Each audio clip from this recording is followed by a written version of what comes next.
ఏమంటారంటే నాన్న నాకు ఆ 3 నెలల ముందు వచ్చింది ఆ జోక్ అని. And the kind of motivation you do, because I'm son of a teacher, I know, where he told 35 years the same thing again and again. So he keeps telling me the same thing again and again, and I have at least enough patience. I have a son who is 9 years old. He interacts with, obviously when people become grandfathers, they become more relaxed. Um, my son is a Gen Alpha guy, not even Gen Z. Now we are sitting here talking about Gen Zs and workplace, but just imagine after 2030 we have Gen Alphas. He went to my father, who is the state best teacher awarded by the government of Andhra Pradesh, erstwhile state. I look up to him. I never saw eye to eye to him all through my life. Even recently, after becoming a father of one kid, last 7-8 years, at least I'm able to talk to him. But my son goes to him and says, "Neek Radu, Neek iPhone enduku? ఎర్ర button పచ్చ button వాడడానికి iPhone అవసరమా? हिंदी में translate करने के लिए एक red, English में रेड बटन और ग्रीन बटन के लिए आईफोन किस चीज के लिए?"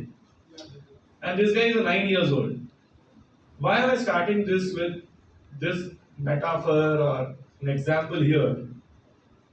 Today's generation talks to people with their first name or the last name. There were times where we used to at least address with Mr. At least, if not anything else. And me coming from academia, majority of the time when I went to corporate, my first job and the only job I did was Infosys. In 2011, I was given as a best speaker in Infosys. There was an internal competition across all the campuses. Our founder chairman, Mr. Narayan Murthy, was there. I went to him. I was a 22-year-old guy who went to him and he said, like, obviously, he looked up to me. I'm 6'2", and he was a nice, short, lanky man who was very vocal. And I said, "Murthy sir, you are my inspiration." Immediately he looked up to me and he said, "Neither the Queen has given me the sir title. You can call me Murthy or you can call me Mr. Murthy. हमारे को तो याद नहीं है, हम तो college से आए, कोई बड़े बुजुर्ग मिल गए तो सर बोलने की आदत है." The first lesson in corporate, call someone by Mr. or the basic name. Now in 2025, a 16-year-old comes to my office. He says, "Charan, he's an intern. Charan, this is not working and your ideas are not in the right direction. I have a chat GPT where I asked chat GPT that you are a McKinsey consultant. Can you give me a report?" And he comes with a printed report. He didn't work in McKinsey. He didn't work in any Big Four. But he has a 3-page report asking his ChatGPT Pro subscription. Think that you are a McKinsey consultant with an experience of 3 decades. And give me a report on how this company should run. And tells me that you are not running in the right direction.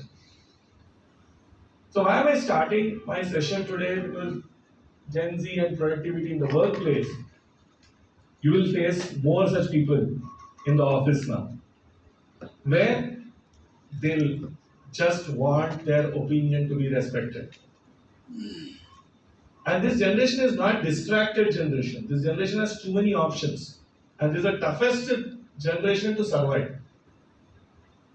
We were all lucky. I'm a sandwich guy. I'm a 90s kid, born in 80s, but in the 90s, I saw the first pager with my uncle, where I used to just funnily call from my landline phone to put a message that, "Are you coming home?" And the pager was in my hand only, to just see how the message comes on a screen. That was my excitement. Today, my son's excitement is to talk to Perplexity or ChatGPT's voice. Or if I ask him what is the right answer, then he says, "Why should I memorize?" He'll just take a picture of a ChatGPT of the question paper or the Olympiad and ask, "Tell me what are the right answers." So where are we? We are talking from, because I see seniors here who would have seen a computer of this room size in 60s and 70s. Today we are talking about GPUs or quantum computers.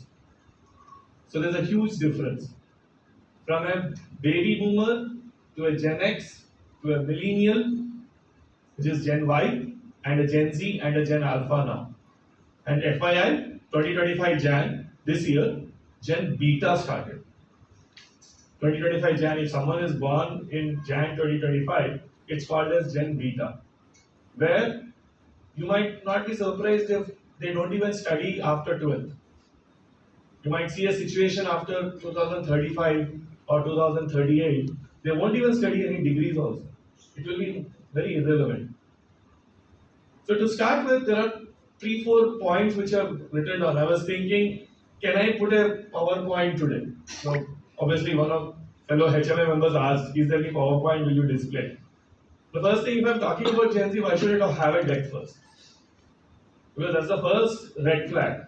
How many of you understand red flag here? 1, 2, 3, 4, 5, 6, 7. So there's an updated rule. Okay, maybe there was a red flag. Yeah, red flag is a sign of danger, no. No. Okay, sir. Now I understand that's wrong. Okay. Yeah, ma'am. Something that you should not be doing or something that Should you not should be not doing. be looking for. So the first good one. Good name. Sai Charita. Sai Charita. Like you're a faculty or an industry No, I was a student 10 years back. student. My student. Oh, good. So you made me sound old now. 10 years back. That was Which college? Which college? Arora. Adora. Okay. So Sai Charita said like red flag is like something which is an obstruction. Actually, the definition what you gave is technically right, sir. This is the first problem that majority of the leaders in the room have is that they invented a new slang first. Gen Z has their own slang.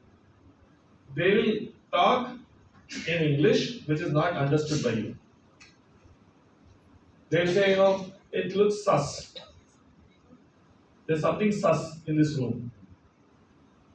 And you all feel like this word sus तो मैं इतना अंग्रेजी बात कर चुका हूँ ये sus कहाँ से आया? Sus means suspected, suspicious. I'm suspecting something. There is something suspicious. This is sus.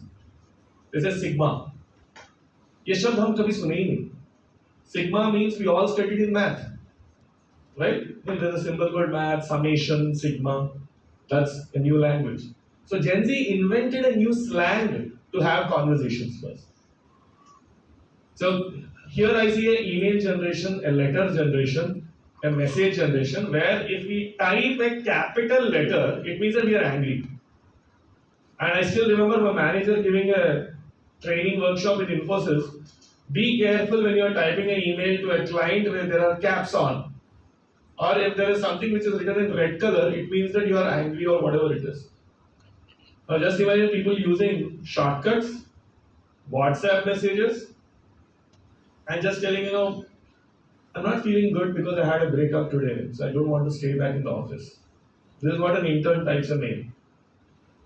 And if you say that you are expecting him to be loyal, it is not even possible because he has too many options because you are one of the options, you are not the answer to him. So the first point which I'm telling today is like loyalty has maybe 5-6 years back during COVID, it has its own sweet death because this generation has seen loyalty where you say it's our family. But during COVID, they grew up seeing like अपना family है तो भी नहीं जाना, COVID को नहीं पता ना उसको family इसलिए नहीं जाना. So that's how the emotions got killed first. Now there is nothing but if there's a funny statement. I have 100 employee or team. We hired a HR because after 70 people or 80 people you hire a HR.